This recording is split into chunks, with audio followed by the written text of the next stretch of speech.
ایک چڑیا نے خدا سے شکایت کی، میرے اللہ، بڑی مشکل سے گھونسلہ بنایا تھا، تو نے طوفان بھیج دیا اور میرا گھونسلہ ٹوٹ گیا۔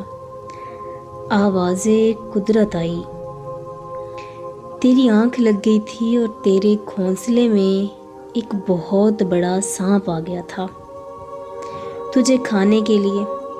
اسی وجہ سے طوفان بھیجا گیا تاکہ تیری آنکھ کھل جائے اور تم اپنی جان کو محفوظ کر لے۔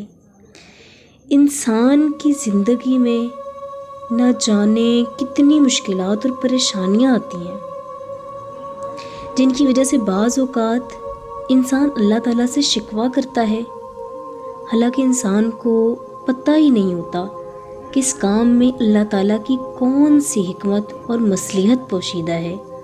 بے شک جو رب تعالیٰ جانتا ہے وہ تم تو نہیں جانتے نا۔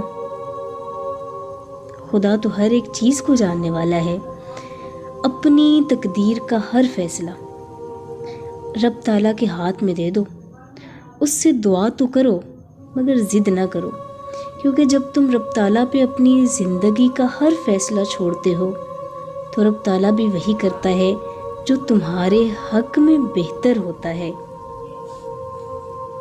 اسی لیے تو کہا گیا کہ تم اپنی رضا رب تعالیٰ کی رضا میں شامل کرو، پھر دیکھنا وہ کس طرح اپنی رضا تمہاری رضا میں شامل کرتا ہے۔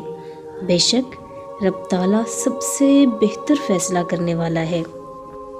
اسی لیے تو کہا جاتا ہے، اے ابن آدم، ایک تیری چاہت ہے، ایک میری چاہت ہے۔ اگر تو نے وہ چاہا جو تیری چاہت ہے تو تجھے وہ نہ ملے گا جو تیری چاہت ہے۔